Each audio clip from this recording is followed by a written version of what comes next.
Frightening news about this Albanese government. We have a crisis, and this government, its treasurer, today confirmed it's not up to the challenge. No guts, no vision.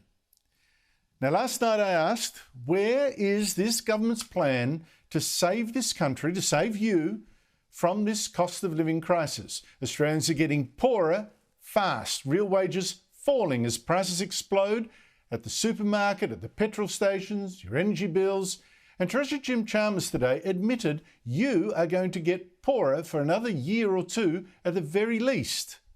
I mean, forget Labor's promise to make wages catch up with prices. The house truth is that households won't feel the benefits of higher wages while inflation eats up these wage increases and then some. Based on current forecasts, real wages are expected to start growing again in 2023-24.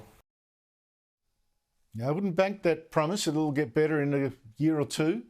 The one consistent thing about Treasury forecasts is they're almost always too optimistic. For instance, Chalmers today said growth is now less than predicted, inflation worse than predicted, net exports worse than predicted, spending worse. OK, so we have a cost of living crisis. So where's Labor's plan to fix it? Where's this plan that Labor said before the election it already had in its pocket? Well, Labor's been in government now for 2 months and we still haven't seen it. But today, Jim Chalmers, the Treasurer, said, here it is. Here it is. But before we get to his plan, to Labor's fix, Chalmers first had to give us the excuses. So he said, look, don't blame Labor for the years of pain still to come, because international factors, China slowing, war in Ukraine, international inflation, and the pandemic, of course. But no such international excuses for the Liberal governments. They'd been hopeless, he said. They'd spent far too much and left $1 trillion in debt. It was shocking. The budget we inherited is bursting with waste and rorts. Now, what a hypocrite. I totally agree. The Liberals spent too much. I mean, I've been warning about that for years here and in my newspaper columns. I knew this would catch up with us. But the tragedy for you and for the whole country is that, bad as the Liberals were, this Labor Party and this Treasurer, when they went to the election this year, they already knew we were in trouble, but still promised to spend even more than the Liberals. In fact, Labor promised to blow the deficit by another $7.4 billion. Blow the debt. More than the Liberals.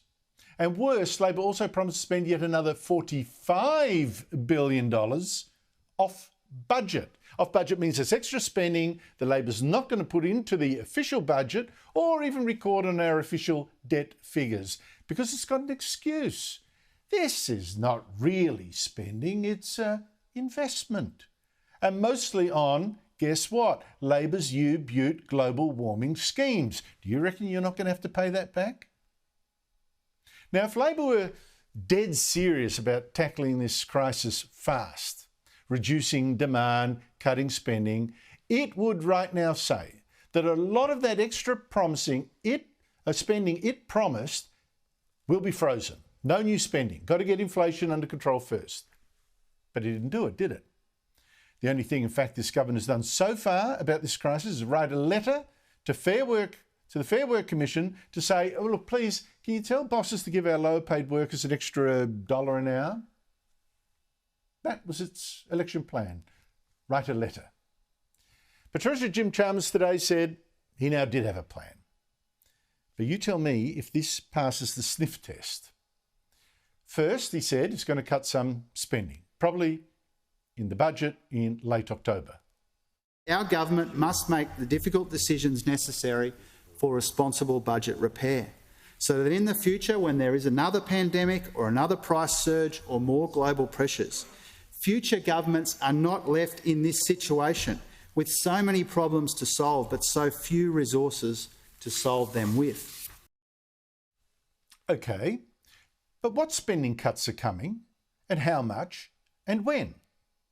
Chalmers cannot yet say. He then said there were 3 other parts to this plan to, fix this cost of living crisis. One is going to pay for more free childcare, more cheap medicines. So it's actually going to spend even more, not cut, spend. Point two was write more letters and spend more on industries, pet industries, schemes that Labor likes. Again, mostly global warming ones. Second, grow wages over time by successfully arguing for a decent pay rise for the lowest paid, by supporting decent wages in the care economy, by training people for higher wage opportunities, by investing in industries which will deliver more secure, well-paid jobs. Okay, more letters, more training, more green spending on projects like hydrogen energy that we don't even know will work. Okay. And third, the last bit of his plan, yet more global warming schemes. Third, unclog and untangle our supply chains and deal with the supply side of the inflation challenge by investing in cleaner and cheaper and more reliable energy, by addressing those skills and labour shortages, and with a National Reconstruction Fund to make us self-reliant. I mean, seriously, Labor's got global warming on the brain. It's absolutely manic. In fact, Labor's global warming plans will not help the cost of living crisis. It'll make it worse. Labor's going to shut even more coal-fired power stations, and sooner. That's going to drive your taxes and power bills up, not down. And when is any of that plan actually going to manifest itself anyway? I mean, is it next year, the year after? Training schemes, what? We've got to wait, 3, 4, 5 years? I mean, this is not a plan. What we heard today was a dream, and at times, a hallucination. This government seems lost already.